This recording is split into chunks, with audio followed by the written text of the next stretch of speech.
তার থেকেও বেশি দিতে চলেছেন, যতটা তুমি চেয়েছিলে। যেমন মানুষ মৃত মানুষকে কাঁধ দেওয়াকে পুণ্য মনে করে, তেমনি যদি জীবিত মানুষকে সহায়তা করাকেও পুণ্য মনে করতে শুরু করত, তাহলে জীবন অনেক সহজ হয়ে যেত। জীবন নিয়ে এত বেশি চিন্তা করো না। যিনি জীবন দিয়েছেন তিনি নিশ্চয়ই কিছু ভেবেই দিয়েছেন।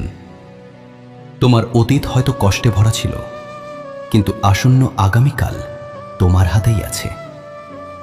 মন অন্ধ, এর নিজের কোনো জ্ঞান নেই। মন কিছুই জানে না এবং সঠিক পথও দেখায় না। তাই অন্ধ মনের কথা শুনে গুরুত্বপূর্ণ কাজগুলো পিছিয়ে দেওয়া বন্ধ করো।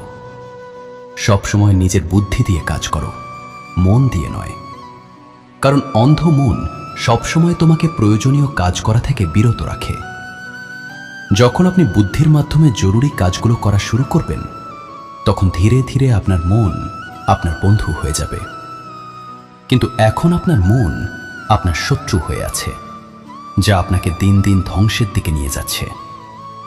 মুখের ওপর সত্য কথা বলে দেওয়া এবং রাগ করে ফেলা মানুষ সেই সব মানুষের থেকে কোটি গুণ ভালো, যারা আপনার সামনে একরকম আর পেছনে আরেক রকম।